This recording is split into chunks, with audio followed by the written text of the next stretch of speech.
Oke, tes suara boleh. Assalamualaikum warahmatullahi wabarakatuh teman-teman.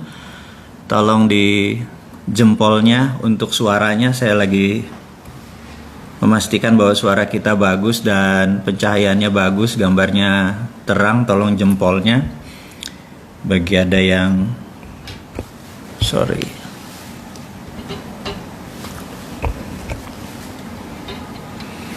Oke, kita sebentar lagi akan on air. Kurang lebih 1 menit lagi. Saya lagi cek sound dan cek lighting, apakah suaranya bagus. Dan teman-teman dimanapun Anda berada, tolong dikabari dimanakah Anda sekarang, apakah di rumah ataukah di Indonesia bagian timur, Indonesia bagian barat. Ada topik yang menarik nih, selama 2 minggu ya kita nggak ketemu ya. Jadi kita akan memanfaatkan waktu kita di minggu malam ini bersama-sama.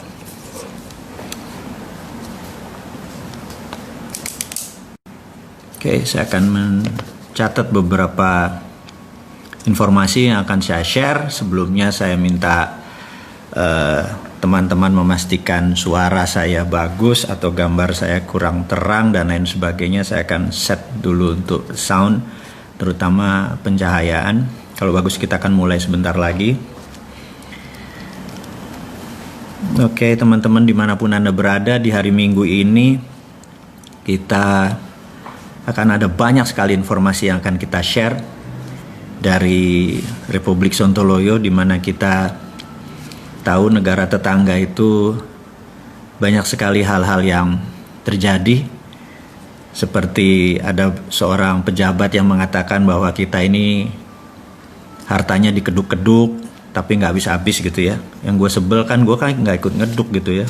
Toto pas kita ngeduk habis lagi, nggak kebagian.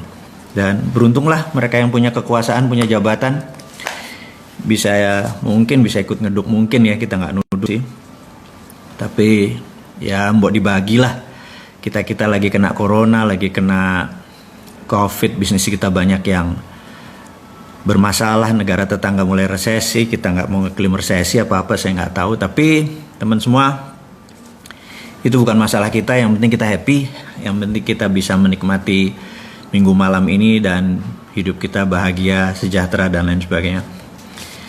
Oke, kita akan menginformasikan.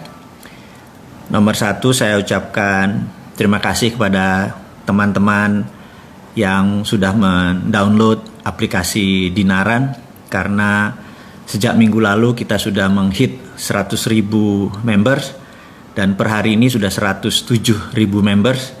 Terima kasih, walaupun belum sempurna, walaupun kartu debitnya baru minggu depan keluar, ada keterlambatan sedikit, tapi saya hanya menginformasikan di dalam bisnis Dinaran tidak segampang teman-teman membuat usaha, karena ini ada hubungannya dengan sistem pembayaran nasional dan menggunakan sistem gerbang pembayaran nasional. Kita harus comply dengan peraturan Bank Indonesia. Kita pernah dulu lakukan seperti begini 2 tahun yang lalu, ternyata tidak jalan, dan bisnis kita sekarang harus comply dengan segala peraturan, yaitu di Bank Indonesia. Jadi peraturan tersebut saat ini sudah semua insya Allah akan selesai. Tapi kalau untuk Anda yang membeli emas atau rupiah, Anda punya underlying emas, Anda bisa transfer sudah sejak 2 minggu yang lalu, sejak 15 Juli Anda sudah bisa mentransfer ke BCA Anda atau ke Bank Mandiri Anda. Tapi saya yakin Anda sebaiknya menahan dulu rupiah Anda di Dinaran. Kenapa? Karena kita semua tahu bahwa harga emas lagi tinggi-tingginya. Nanti saya akan ceritakan kenapa lagi tinggi-tingginya, dan yang terbaik adalah rupiah Anda yang kalau tidak ada underlay-nya, Anda banyak dirugikan dengan inflasi. Dan jika Anda ada underlay-nya, yaitu terutama dengan emas, insya Allah lebih aman lah dari inflasi rupiah kita. Dan sekali lagi kita akan terangkan nanti kenapa emas akan naik dan apa yang harus kita lakukan. Dan rupiah Anda berunderlying emas, jadi Anda bukan beli emas ya. Sekali lagi, dengan Dinaran Anda bukan beli emas, tapi dalam peraturannya secara jual beli statusnya adalah beli emas. Tetapi untuk sederhananya, rupiah Anda sekarang punya underlying emas. Sekarang rupiah Anda di ATM Anda, di BCA Anda atau di Mandiri Anda, ya rupiah. Kalau ada 10 juta ya 10 juta rupiah Anda. Tapi kalau 10 jutanya di dinaran, ada underlying emas, sehingga kalau value emasnya naik, Anda ikut naik. Kalau turun ya tentunya turun. Tapi sekali lagi, kita tahu ke depan harga emas bagaimana, kita akan ceritakan. Kemudian saya mungkin lebih dulu mengucapkan selamat ulang tahun kepada Santara yang kedua. Ulang tahunnya sih besok sebenarnya. Dan rencananya kita akan ada sekian puluh jam on air. Dan saya akan ada waktu untuk on air juga, tapi khusus bicara bisnis. Kalau di hari Minggu ini kita bersama-sama semua menceritakan adalah geopolitik, geostrategi, bagaimana kita mengelola negara kita, plus bisnis Anda atau ekonomi Anda, bagaimana memanfaatkan problem-problem yang terjadi, dan kita akan selalu memberikan solusi. Jadi kita mengkritik iya, kita mengingatkan iya, tapi yang pasti kita memberikan solusi gitu ya. Kemudian ada lagi teman-teman, saya harus menceritakan dulu, ini kita belum masuk ke topiknya, di mana Road to Billionaire saat ini banyak sekali hoaxnya, banyak sekali tipuannya, di mana di marketplace dijual dengan sangat murah, 500 ribuan, tetapi kita tahu itu tidak ada subliminal programnya, karena kalau ini direkam lagi nggak akan jalan dengan baik. Tapi sekali lagi, orang berbisnis menggunakan nama kita, menggunakan produk-produk kita, kita hanya mengingatkan usahakan beli yang asli di Business Hack. Kemudian penting sekali pada saat ini untuk menegakkan bisnis, kita harus punya attitude. Jadi saya masih menyarankan teman-teman untuk membeli buku Bisnis Nggak Seanjing Itu Kawan, karena memang berbisnis harus pakai attitude, apalagi bernegara gitu ya. Dan Anda tahu attitude itu adalah do the right thing when no one see you. Jadi melakukan hal yang benar ketika tidak ada orang memperlihatkan atau tidak memperhatikan Anda. Jadi do the right thing when no one see you.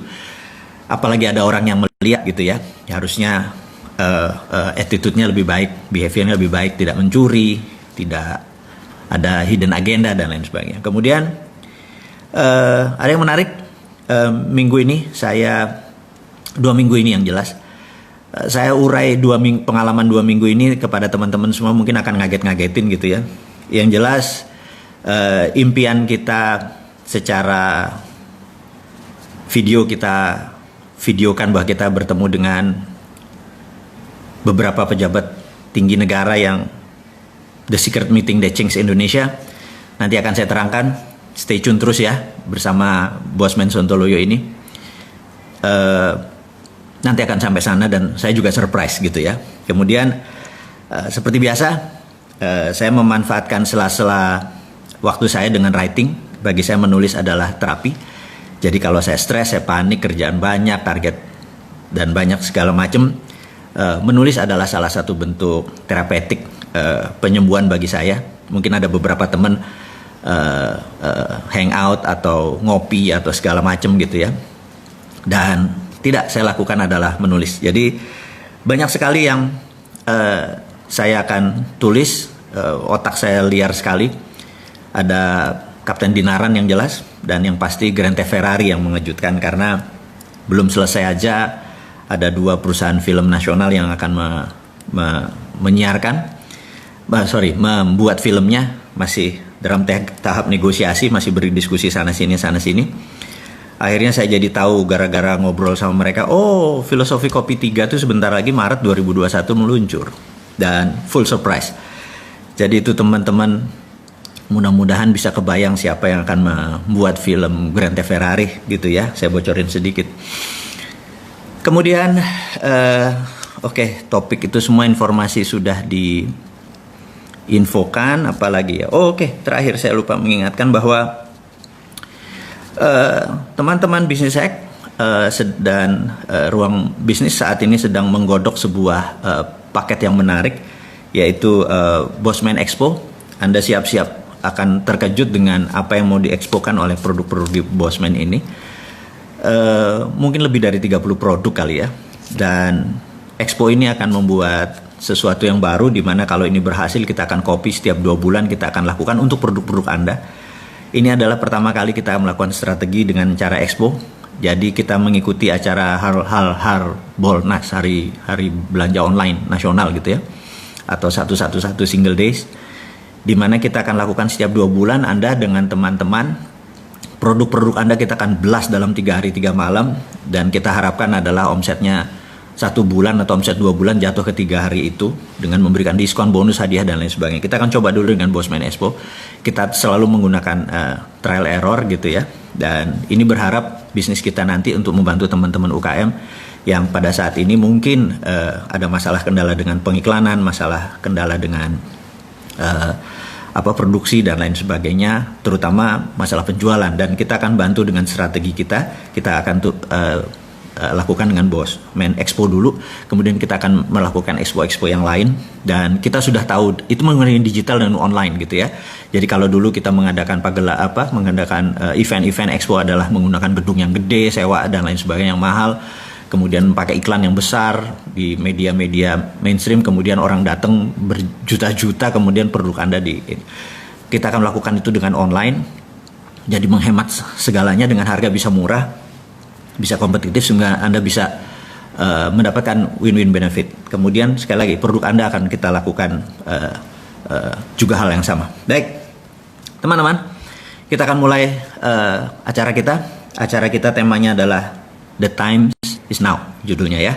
Oke, Assalamualaikum warahmatullahi wabarakatuh. Dimanapun Anda berada, kita akan mulai acara kita. Judulnya The Time is Now, waktunya itu sekarang.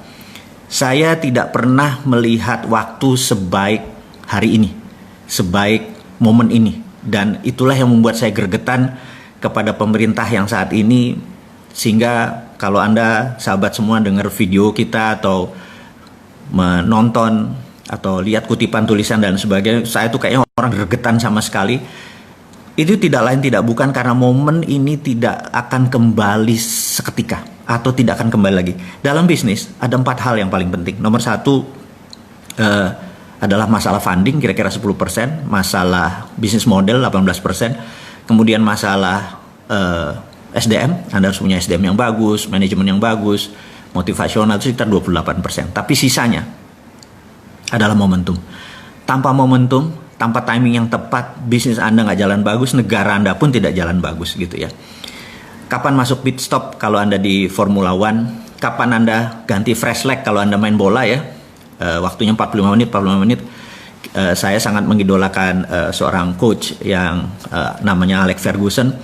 Dia di menit 60 sampai 70 adalah menit di mana dia mengganti fresh leg atau kaki yang segar yang baru. Dan ketika dia masukkan 1 atau 2 orang, itu game changing. Walaupun cuma 20 menit terakhir, itu bisa merubah skor gitu ya. Nah, melakukan penggantian dengan timing yang tepat, dengan orang yang tepat, itu adalah seorang manajer yang luar biasa. Nah, di negara kita ini sudah waktunya udah 60 menit. Menurut saya masanya kita ganti fresh leg, ganti strategi. Kalau dulu formasinya 4-3-2-1 kayak Christmas tree, kayak pohon Natal, yaitu yang di depan namanya infrastruktur. Itulah pemerintah kita waktu itu. Jadi 4-3-2-1, yang di depan adalah infrastruktur. Tapi sekarang ada COVID, sekarang ada deglobalisasi, sekarang ada trade war yang semakin meruncing. Formasi 4-3-2-1 nggak akan jalan. Jadi saya cuma mengingatkan, the best defense is good offense. Saya selalu mengingatkan, pertahanan yang terbaik adalah menyerang. Jadi formasinya harus 4-2-4, 4-3-3, taruh 4 striker di depan, baru kita menjadi top scorer gitu ya. Dan saya nggak lihat saat ini kita melakukan formasi 4-2-4 atau formasi menyerang. Saya masih melihat kita malah full defense. Kita menguatkan sektor keuangan, kiper kita dibuat yang kuat, back kita dibuat yang kuat, penyerangnya nggak tahu siapa yang sekarang yang menyerang. Jadi skornya nggak mungkin pernah tinggi. Mungkin kita nggak kebobolan gitu ya, yaitu inflasi kita rendah, trading kita mungkin biasa-biasa aja, tapi kita nggak akan pernah jadi champion gitu ya. Nah, saya sangat mengharapkan Indonesia itu menjadi champion. Waktunya kapan? Waktunya itu sekarang. Ini yang akan kita mau urai. Jadi termasuk nanti menyambar harga emas ya. Jadi gini, kita tahu negara ini terjadi perang, kita tahu, dan saya berkali-kali bilang sekarang adalah the world in economic warfare, atau dalam ekonomi dunia saat ini dalam keadaan perang. Jadi strateginya pun harus dirubah. Bahkan Anda sebagai UKM, Anda sebagai pengusaha, Anda sebagai profesional, Anda harus rubah semuanya demi memenangkan perang, atau survival of the company, atau survival of the nation, atau survival of your family, gitu ya. Mulai dari sana. Nah, kita mulai dulu sekali lagi. Saya akan ulangi dengan how the world work, bagaimana cara dunia bekerja. Tanpa Anda memahami cara dunia bekerja, Anda tidak paham apa ini yang terjadi. Jadi kita tahu di tahun 45 ada namanya global theaters, atau apa global theaters itu? Ya kayak tontonan global gitu ya. Kita tahu Amerika dari dulu berambisi menjadi number one country who rule the world, gitu ya. Ini harus saya ulang-ulang terus. Si ontohot, si kampret Amerika itu adalah negara yang dari dulu ingin menjadi negara yang control the world. Jadi mulainya dari 1900. Saya ulangi lagi ceritanya, Anda bosan-bosan tetapi Anda akan paham maksud saya, sehingga tahu nanti apa yang harus dilakukan dengan bisnis kita. Bayangin, sesuatu yang besar nanti bawa ke bisnis kita. Bahwa waktu 1900, dunia dalam keadaan sangat genting waktu itu, semua negara hampir dalam kondisi perang. Inggris adalah negara yang disebut the sun always shine. Jadi saking besarnya wilayah jajahan dia, kolonialisasi, kolon itu usus ya, dan menghasilkan shit gitu ya. Jadi kenapa disebut kolonialisasi, jadi ngerti kan? Oke, kita lanjut nanti. Jadi Inggris tuh besar tapi semua di-challenge, semua negara men-challenge dia, Belgia, Portugis, Spanyol, Perancis dan lain sebagainya. Sehingga Inggris merasa perlu ally. Dan di 1904 delegasi Inggris datang ke Amerika untuk mengajak Amerika sebagai negara yang belum tidak dijajah dan tidak menjajah. Negara Amerika dikenal waktu itu dengan penghasil sumber energi. Jadi kita tahu John Paul Getty, Rockefeller adalah mereka-mereka yang menghasilkan dari crude oil dibuat menjadi kerosin atau minyak bakar. Dia tahu ini yang kontrol. Kemudian setelah Tesla menciptakan listrik, kemudian siapa lagi yang listrik diciptakan, mereka memerlukan gasolin untuk juga bahan bakar Ford untuk mobil dan lain sebagainya. Terus diubahlah dari kerosin menjadi gasolin atau bahan bakar minyak untuk kendaraan dan lampu dan lain sebagainya, untuk genset dan lain sebagainya. Amerika so powerful, bahkan ketika diajak delegasi Inggris untuk mengajak Amerika menjadi junior ally, dibawalah Amerika ke Eropa. Ini dosa pertama, kegoblokan pertama bangsa Inggris, memperkenalkan Amerika pada sisi lain dunia. Jadi Amerika melihat, oh Eropa tuh begini gitu ya, teknologinya begini. Begitu mereka balik, mereka rapat, Amerika rapat besar. Mereka bilang, ternyata Eropa teknologinya ketinggalan 50 tahun dari Amerika. Anda tahu ya, sahabat semua. Kalau Anda tahu bahwa Perang Dunia Pertama 1918, 1914, itu senjatanya locok, jadi klek door satu ya. Tapi Amerika sudah revolver, begitu nembak dek itunya muter sendiri, revolvernya muter sendiri. Jadi saya ingetin lagi bahwa kembaran saya itu film Last Samurai, si Tom Cruise, waktu dia bertempur terakhir dengan para samurai, itu Amerika sudah pakai tembakan yang dedet gitu ya, dan itu sudah otomatis. Jadi teknologi Amerika sudah 50 tahun lebih advance daripada teknologi Eropa. Amerika melihat ini adalah peluang untuk menaklukkan dunia. Kemudian 1906 Amerika pertama kali 1 jam terbang, jadi pesawat Amerika ciptakan. Dunia terpesona sekali lagi, dan sejak saat itu Amerika punya grand plan ini menaklukkan dunia, itu ya. Oke. Kemudian ketika tahun itu negara-negara jajahan, semua negara-negara jajahan wilayah Eropa itu diinfiltrasi oleh CIA untuk merdeka. Karena itu gerakan dunia hampir sama, mulai dari Afrika Selatan, India, Indonesia, Thailand nggak pernah dijajah, Malaysia, semua negara bergerak hampir sama di tahun 40-an, 45 puncaknya. Dan apa yang dilakukan oleh Amerika adalah strateginya yang namanya dekolonialisasi. Dekolonialisasi adalah Amerika ingin Eropa tidak kaya lagi dengan seluruh negara jajahannya dilepas, gitu ya. Karena itu Amerika mensupport kemerdekaan Indonesia, mensupport kemerdekaan banyak negara, mensupport. Sekali lagi ini bajingannya dia. Jadi jangan menganggap itu pahlawan ya. Dan itulah disebut global theater. Tanpa global theater ini Pak Karno ngambil momen gitu ya. Dia tahu Pak Karno saya bisa berulang-ulang menyatakan dari sisi lain seorang yang luar biasa. Dia ngelihat global theater ini dia manfaatkan untuk memerdekakan Indonesia. Nah, akhirnya semua negara merdeka. Gandhi di India, kemudian Zulfikar Ali Bhutto, kemudian di Amerika Latin dan lain sebagainya. Anda yang lebih pintar dari saya untuk pelajaran sejarah. Yang saya mau mengingatkan sekarang kita mirror, kita cermin tadi kita bawa.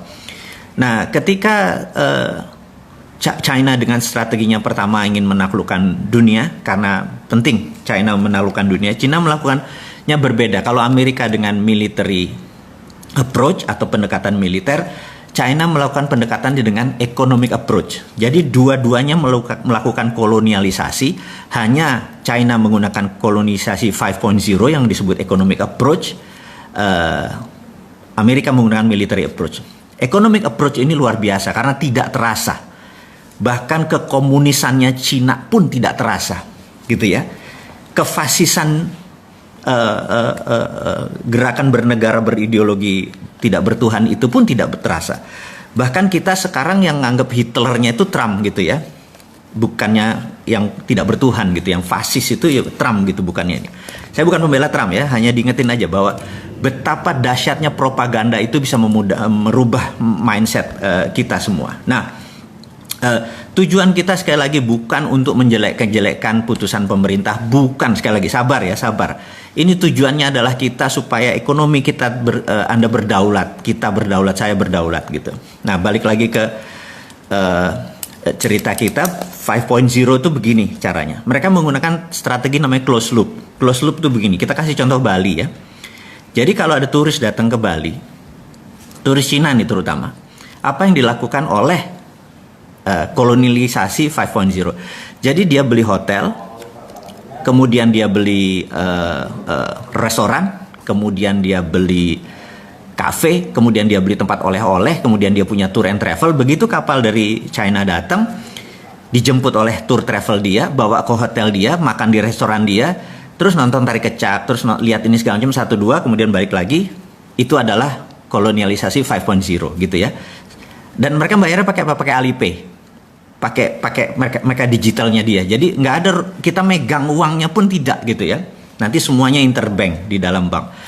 Balik, itulah 5.0. Anda udah tahu, saya ulangi ini berkali-kali, tapi ini demi pemahaman saya harus ulangi berkali-kali. Kemudian apa yang dilakukan oleh misalnya di Sulawesi Selatan ada perusahaan tambang, itu juga sama. Mesinnya dari Cina, produknya dari Cina, teknologinya dari Cina, uangnya dari Cina, TKA-nya dari Cina, bayar pun pakai yuan gitu ya.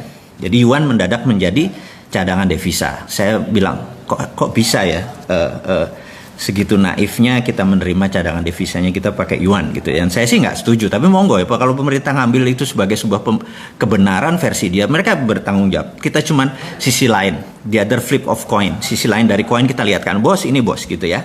Nah, itu adalah closed loop. Tujuan mereka adalah mereka itu lahannya terbatas, produksinya terbatas. Berapa ton mereka sehari perlu telur, berapa ton mereka sehari perlu pangan, berapa ton mereka perlu sumber daya alam mereka untuk membuat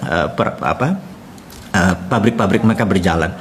Mereka memerlukan kuasi teritori atau perluasan teritori, gitu ya, kuasi teritori. Dan kita tahu bahwa kalau how the world work adalah cara dunia bekerja adalah Eropa adalah negara produsen, Amerika adalah negara produsen, kemudian sumber bahan bakunya dari Afrika untuk Eropa, sumber bahan baku Amerika Latin untuk Amerika Utara, dan Asia kebanyakan adalah market. Jadi begitu China jadi produsen, maka China harus punya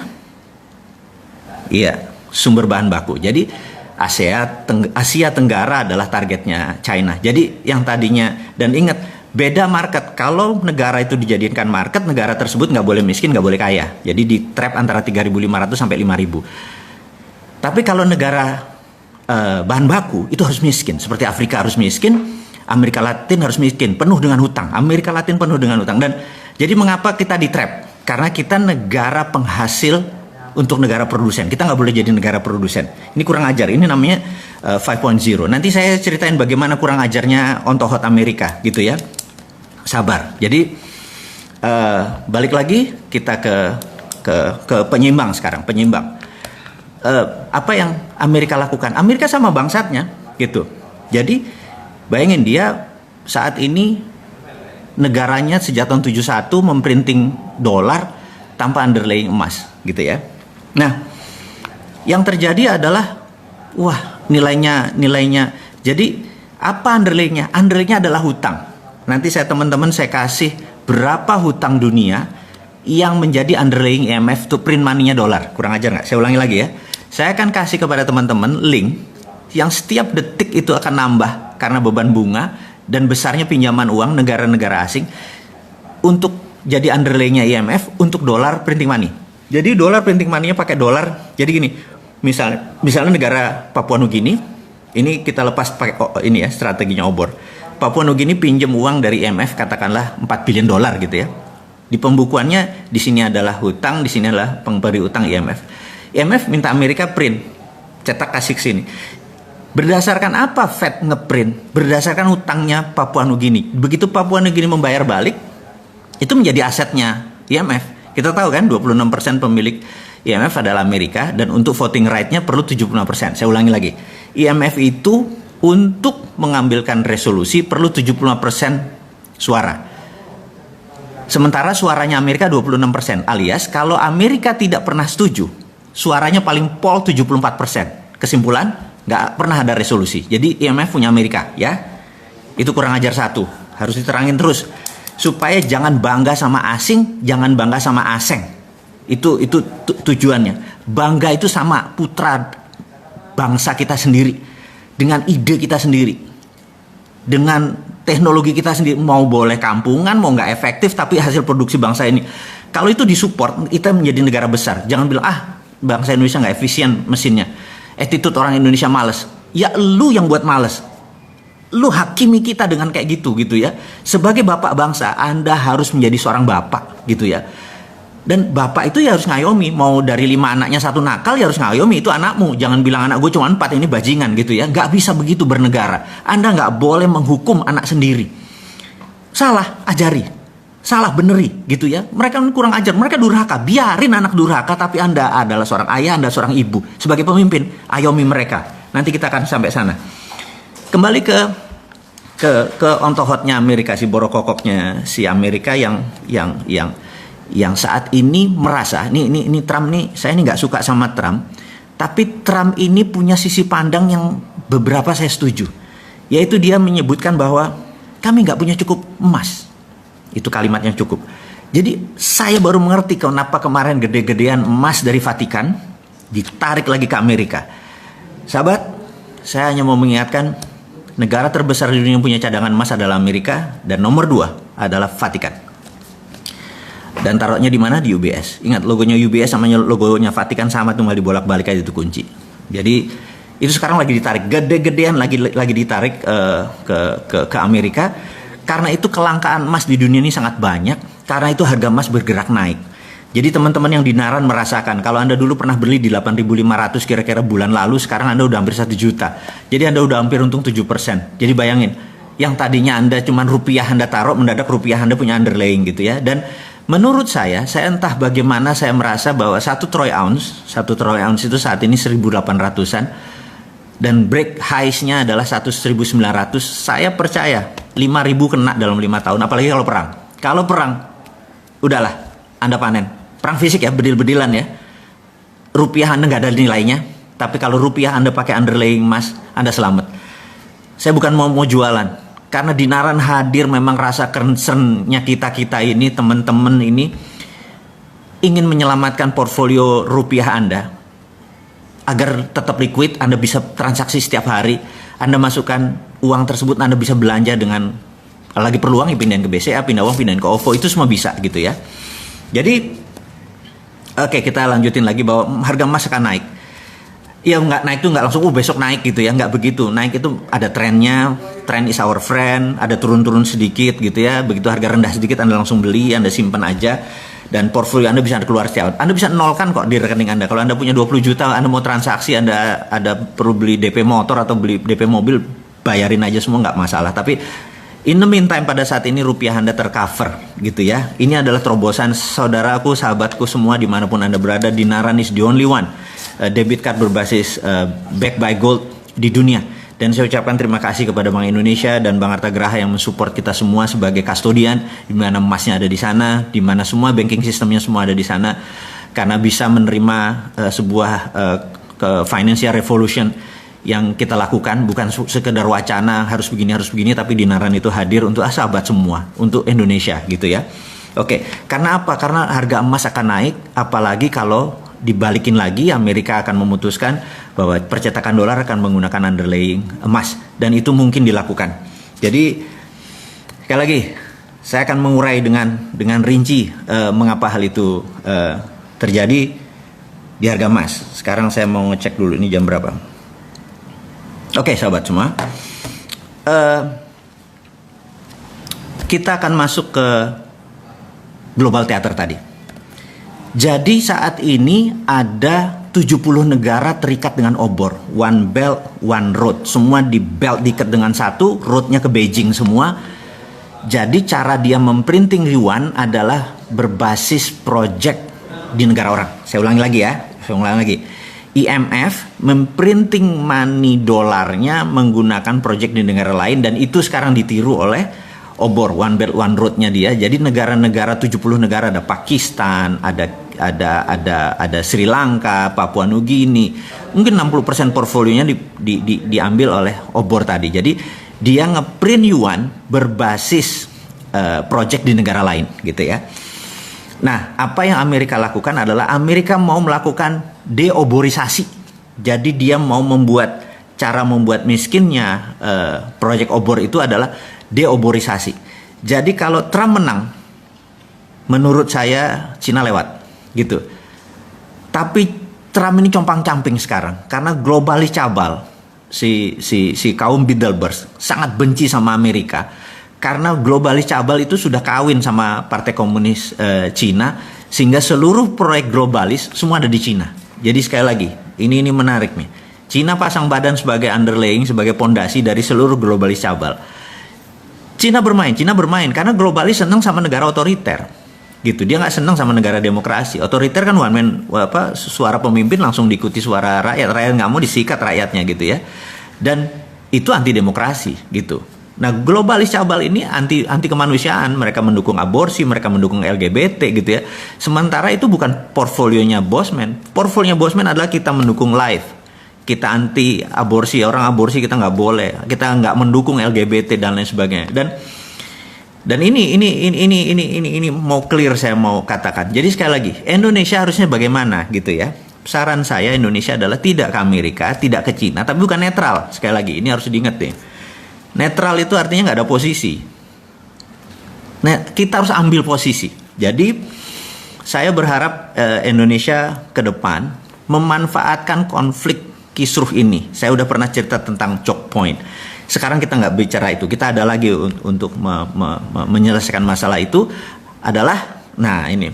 Jadi sahabat semua, kira-kira 2 minggu yang lalu saya membuat video yang ternyata sangat menggemparkan, karena video itu adalah The Secret Meeting That Changed Indonesia, di mana saya terinspirasi dengan peristiwa tahun 89, di mana ada The Secret Meeting That Changed China, di mana China merubah center of gravitatis atau pusatnya dari menjadi independen, menjadi tidak bergantung pada IMF. Dia punya ukuran sendiri, dia punya hukum dagang sendiri, dia punya meteran sendiri, dia yang dia lakukan dan membuat China sebesar sekarang. Dan itu sebenarnya saya sangat terinspirasi dengan China, bahwa Indonesia waktunya sekarang. Kenapa waktunya sekarang? Saya mau terangin. Nomor 1, 2 negara lagi perang, dan ini adalah perang benar-benar pasti terjadi.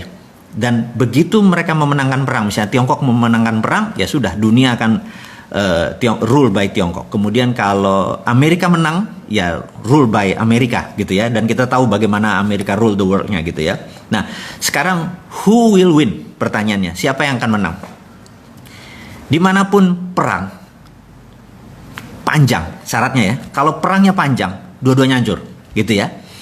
Maka itu saya mungkin orang yang paling aneh mengharapkan ini perang fisik, benar-benar tembak-tembakan dan perangnya lama. dunianya hancur dua-duanya, ini kesempatan kita unggul. Itu satu. Yang kedua adalah kita ini mau mengingatkan Pak Jokowi. Pak Jokowi, Anda orang paling beruntung sedunia. Di mana Anda saat ini mempunyai suara di partai itu lebih dari 60%. Bahkan saya menduga lebih dari 70%. Kalau Anda udah dapat 70%, 2/3 suara lebih, Anda absolut. Dan ini bagus. Kenapa bagus? Karena kalau politiknya gonjang-ganjing Anda nggak kontrol, Anda tidak bisa melakukan apa yang akan kita sarankan. Ya, jadi saya ada dua. Nomor satu, kenapa saya sebut time is now gitu ya. Pak Jokowi nggak bisa, saya sengaja sekarang bicaranya kepada pemimpin tertinggi yang secara sah Anda berkuasa. Saya mau mengingatkan, Pak, ini perang. Gitu ya. Perang ini Anda harus ubah seluruh pemainnya yang jago perang. Gitu. Percaya saya, kalau Anda masih pakai tim yang lama bukan tidak dipakai. Tapi Anda harus punya tim cadangan baru yang untuk menggunakannya. Jadi gini Pak Jokowi, Anda punya kekuasaan sangat absolut dan itu luar biasa. Di negara demokrasi Anda dapat 2/3 suara atau lebih. Ini momennya, itu satu. Kedua tadi, negara besar lagi perang, yaitu China sama Amerika lagi perang. Karena perang besar ini terjadi, mereka sebenarnya fokusnya di negara masing-masing. Mereka nggak fokus sama Indonesia. Ditambah lagi. China sekarang ada hujan yang hampir 30 hari. Begitu salah satu dam besar jebol, China dipukul dari dalam. Dan Amerika ada COVID di dalam negerinya, gitu ya. Jadi dalam negeri masing-masing bermasalah nih, gitu. Kemudian luar negerinya mereka perang. Mereka nggak mungkin mikir tentang Indonesia. Percaya saya. Mau itu mindahin pabrik ke Indonesia apa segala macam, itu nggak gitu-gitu amat. Swasta doang, itu bukan negara, gitu ya. Kemudian Anda punya kekuasaan yang bisa Anda drive ke kiri semua, ke kanan semua, gitu ya. Kemudian ada hal yang menarik Pak Presiden yang terhormat. Anda menerbitkan surat bahwa saat ini negara dalam keadaan darurat COVID, gitu ya. Dengan undang-undang, dengan perpu, saya lupa perpu atau perpres ini ya, bencana nasional ini, Anda bisa lead negara ini menjadi sangat ngebut, di mana dunia yang lainnya akan lumrah. Iya dah, nggak apa-apa deh, gitu ya. Dan terakhir yang nomor 4, Pak Jokowi, saat ini semua negara melakukan yang namanya deglobalisasi. Deglobalisasi artinya dulu kan ada namanya global supply chain. Jadi ini nyuplai ke sini, nyuplai ke sini, rumit sekali global supply chain. Sekarang banyak negara yang lagi diblok, lagi nutup, lagi mau perang dan lain sebagainya. Jadi deglobalisasi adalah every country for their own. Jadi Indonesia untuk Indonesia, Singapura untuk Singapura dan lain sebagainya. Jadi Indonesia sangat diuntungkan karena Indonesia bisa makan dengan bangsanya sendiri. Kalau yang Singapura begitu deglobalisasi langsung shrinking 40%. Bapak tahu bahwa dia mendadak langsung turun ekonominya 12% dan shrinkingnya itu 40%. Jadi mengecil mendadak volumenya. Korea Selatan sudah mengecil gitu karena nggak ada bahan baku. Indonesia nggak ada masalah, Indonesia nggak akan mengecil. Dan sekali lagi yang kita mau ingatkan, dengan 4 hal itu, maka yang kita harus lakukan adalah melakukan apa yang China lakukan. Kita tiru, jangan ngikuti maunya China, tapi tiru langkah China.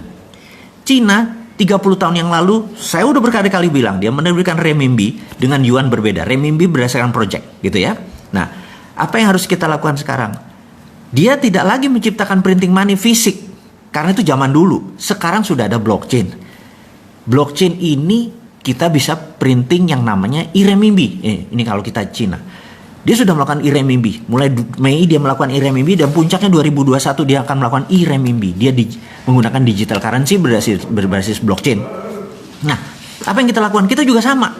Gunakan e-rupiah untuk membangun ekonomi Indonesia. Seperti halnya e-renminbi, sama persis copy paste dan Anda nggak usah ragu-ragu Pak. FGD mikir dulu INA itu, Pak. Saat ini kalau mau menggunakan cara pemikiran bos-bos kita, pejabat-pejabat kita yang masih dengan cara Keynesian, masih dengan cara ini nanti inflasi segala macam, di digital blockchain nggak bisa korupsi.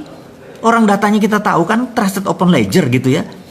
Jadi cara bantunya kemana? Ke UKM industri nomor 1. UKM yang trading nomor 2, tapi trading lokal, jangan ada import dan ekspor. Jadi UKM kalau mereka misalnya perlu duit 1 miliar gitu ya. Mereka punya jaminan, katakanlah project aset mereka bisa kita valuasi kok, aset mereka 500 juta gitu ya. Kasih 300% Pak, bukan kayak kredit bank sekarang punya 1 miliar keluarin cuma 70%. Punya 1 miliar keluarin 3 kali lipat. Sorry, ini kebanyakan Cina otak gua. Rupiah tadi adalah Anda cuma digital, nggak perlu ngeprint, nggak usah ngabisin kertas, langsung pindah. Dan infrastrukturnya udah ada, sudah ada OVO, sudah ada GoPay, sudah ada Dinaran. Anda udah ada pakai Dinaran, tinggal distribusi aja, tinggal mau 3 miliar tadi untuk sektor produksi. Pokoknya 5 tahun mereka nyicil setiap bulan berapa, balik. Saya yakin Pak, kalau Bapak lakukan itu, ekonomi Indonesia, terutama industri Indonesia akan the best in the world. Pada saat mereka perang ini Pak, kita nyolong di tikungan.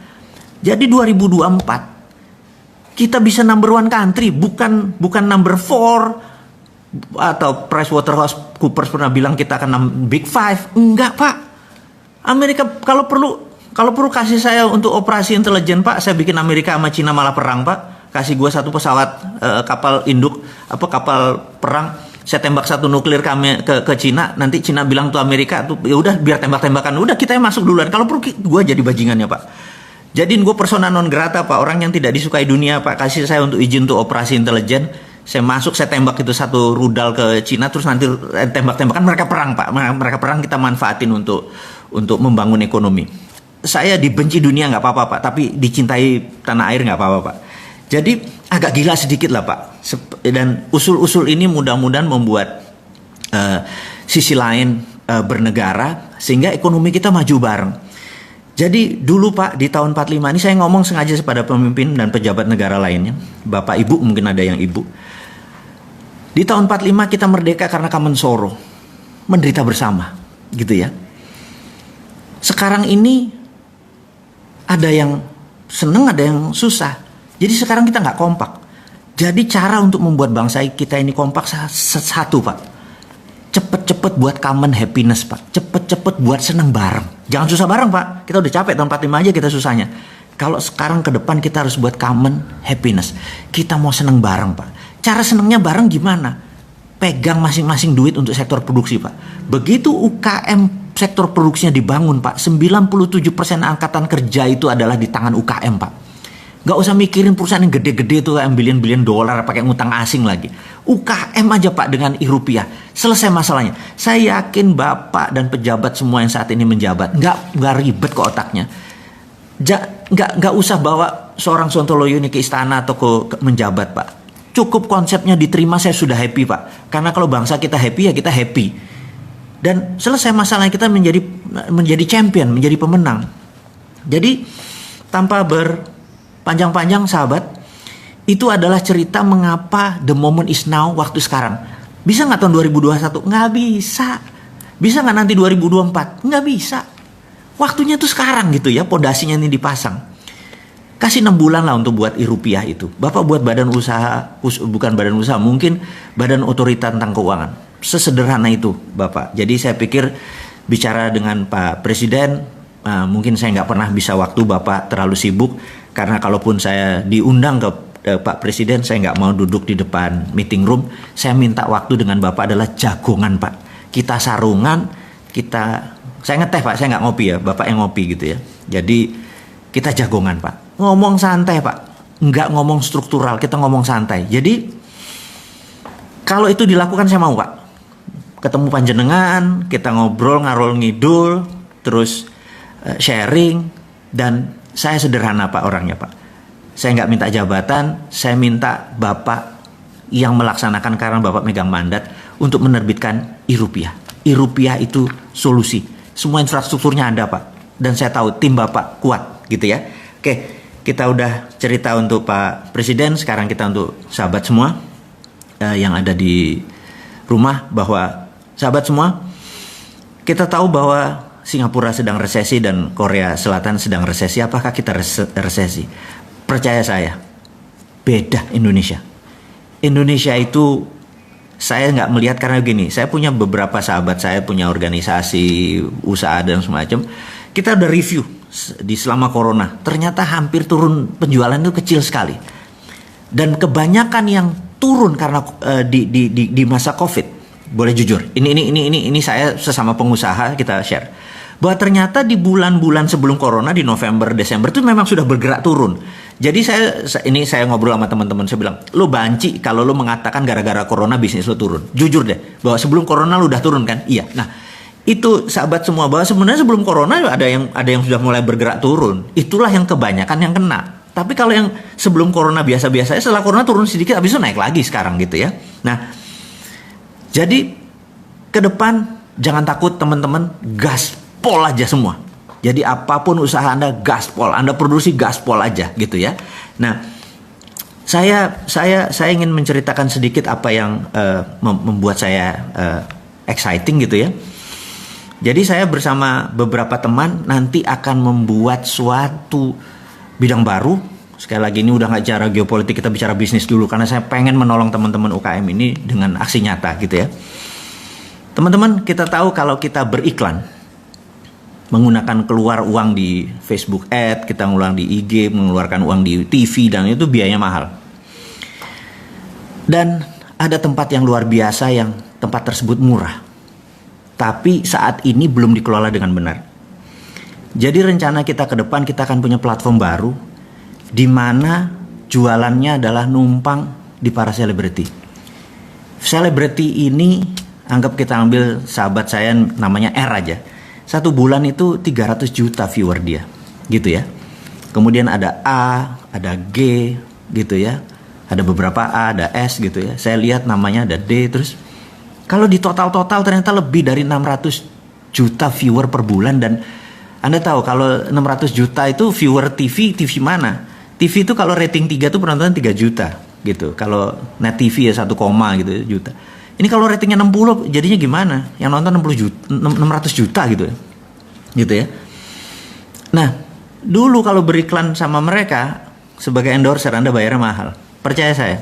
Dengan 2 juta sekarang mereka mau. Gitu. Dengan 5 juta sekarang mereka mau. Dan Anda di view sama 5 juta orang. Ini terobosan karena yang kita lakukan adalah demokratisasi produk. Jadi daripada mereka beriklan 1 orang bayar 50 juta untuk jadi endorser ke dia, dia mau terima 2 juta tapi sekali ngiklan ada 20 perusahaan, dia dapat 40-50 juta juga, kali 30 hari dia 1,5 miliar juga. 1,5 miliar juga. Anda mulai paham maksud saya. Dan kami akan buat apps-nya. Ini semua akan menjadi terobosan karena mereka concern atau mereka peduli dengan sahabat semua UKM ini. Jadi sekarang Anda beriklan, boleh dengan Facebook Ad, boleh dengan TV nasional, tapi ini kita akan menjadi the new MCN, namanya multi channel network. Jadi kita bisa pakai seluruh sosial media dan harganya demokratisasi. Anda mulai ngerti maksud saya? Ya, nanti surprise selalu berlanjut. Jadi harus ada sesuatu yang baru dari Bosman. Dan Anda melihat foto-fotonya udah mulai lihat, oh sama ini ya mau join, sama ini mau join. Jadi kalau top 20 trendsetter di dunia sosial media mendadak bekerja sama-sama kita dan mereka mau melakukan demokratisasi, produk Anda kira-kira bakal laku apa enggak? Itu aja jawabannya. Dulu Anda masang iklan tuh 20 juta per 20 detik di TV nasional. Penontonnya berapa? Anggap acara yang paling top, paling juga 5 juta gitu. Sekarang Anda dengan harga yang lebih murah, lebih mungkin cuman 30%-nya Anda bisa mengiklan. Anda mulai kebayang ya apa yang akan kita lakukan. Dan ini semua kami ciptakan adalah untuk teman-teman semua agar menjadi berdaulat. Jadi ini adalah new concept, new business model di mana market share-nya atau viewer-nya lebih besar dari TV nasional.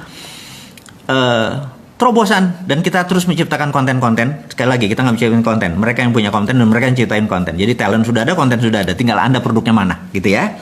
Bapak, Ibu, sahabat semua, Anda mulai kebayang bahwa bisnis jadi simpel kalau sama Bosman, dan syaratnya adalah murah tapi demokratisasi, murah tapi banyak gitu ya. Jadi budget Anda mengiklan, katakanlah sebulan berapa, Anda pasti mengiklan. Kalau Anda punya produk, Anda pasti mengiklan gitu ya.